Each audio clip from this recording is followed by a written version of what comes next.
উপেন্দ্রনগরে বাঘের আতঙ্কে সাধারণ মানুষ, কিন্তু বন দপ্তর বলছে বাঘ নেই। লোকালয়ের পুকুর পাড়ে বাঘের পায়ের ছাপ, পুকুরের আশেপাশে ঘুরছে বাঘ। গৃহবধূর দাবি পুকুর থেকে জল খেয়েছে স্বয়ং দক্ষিণা রায়। অন্যদিকে বন দপ্তর বলছে পুরনো পায়ের ছাপ, বাঘ নেই, বাঘ ফিরে গেছে জঙ্গলে।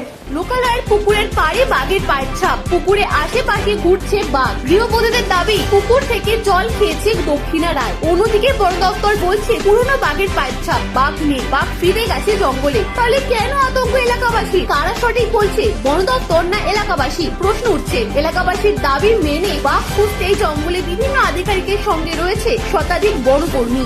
গত প্রায় 4 মাস যাবৎ পাথর প্রতিমার বিভিন্ন অঞ্চলে বাঘের আতঙ্কে আতঙ্কিত এলাকার মানুষ। এখনো পর্যন্ত বাঘ অধরা।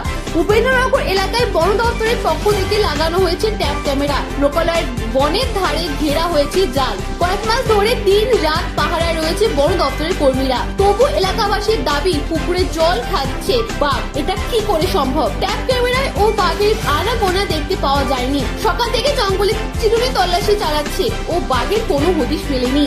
চেঞ্জার জানাচ্ছে সবই পুরনো বাঘের পায়ের ছাপ, বর্তমানে কোনো বাঘ নেই। এই একই জিনিস বারবারই ঘুরে আসছে। গত সোমবার দেখলাম আমাদের বাড়ির পুকুরে এসে বাঘটা জল খেয়ে যাচ্ছে। তাহলে আমাদের কি কোনো নিরাপত্তা নেই?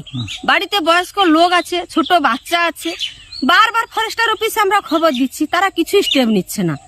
কয়েকদিন আগে প্রধান, আমার ফরেস্টারের লোকজন থাকলো, গ্রামবাসীরা থাকলো, তারা সবাই মিলে সিদ্ধান্ত করলো যে সিসি ক্যামেরা বুঝবে। তারও কোনো ব্যবস্থা ওরা নেয়নি। তা আপনারা কি ভেবেছেন আমরা কি এভাবেই থাকবো? তা আপনারা বলে দিন যে মানুষের চেয়ে বাঘকে আপনারা বেশি গুরুত্ব দিচ্ছেন, তাহলে আপনারা ওদেরকে নিয়ে থাকুন, আমাদের যা হয় হবে, আমরা সেভাবেই থাকবো। বাড়ির পুকুরে যখন বাঘ এসে খাচ্ছে, আমাদের আর কি কোনো নিরাপত্তা আছে? আমরা কোথায় থাকবো? জঙ্গলে ছিল তখন আমরা এতটা ভাবিনি, যখন বাড়ির পুকুরে আসছে তখন আর আমরা কি বলবো? আমাদের উপেন্দ্রনগর এবং শ্রীধরনগর, রাখালপুর যারা গ্রামবাসীবৃন্দ এখানে আছেন, তাদেরকে আমাদের বন দপ্তরের পক্ষে আজকে যে সার্চিং অনুষ্ঠান বা যে প্রোগ্রাম ছিল তাতে সহযোগিতা করার জন্য অশেষ ধন্যবাদ। বিশেষ করে আমাদের পুলিশ বন্ধু এবং আমাদের পঞ্চায়েত প্রধান এবং ইলেক্টেড যারা মেম্বার আছেন তাদেরকে আমি আন্তরিক শুভেচ্ছা এবং ভালোবাসা প্রীতি জানাই, কারণ ওনারা আমাদের সহযোগিতার জন্য আজকে এই প্রোগ্রামটা খুব সাকসেসফুল হয়েছে। এবং বিগত দিনে যে আমাদের ফরেস্ট ডিপার্টমেন্টের যে কর্মীবর্গ যেভাবে অক্লান্ত পরিশ্রম করে দিনরাত খেটেছে এবং তারা যে পরিষ্কার চিত্র ফুটিয়ে তুলেছিল যে এখানে টাইগারের উপস্থিতি আছে কি নেই, আজকে তার কিন্তু চিরুনি তল্লাশি করে আমরা সেই প্রুফটা পেয়েছি যে এখানে এখন বাঘের কোনো উপস্থিতি নেই বা কোনো ফ্রেশ পাকমাক পাওয়া যায়নি। আমার টাইগার টিম এবং আমার ডিপার্টমেন্টের যারা বড়বাবু, ছোটবাবু এবং যারা স্টাফ আছে তাদের কাছ থেকে আমরা কনফার্মেশন পেয়েছি।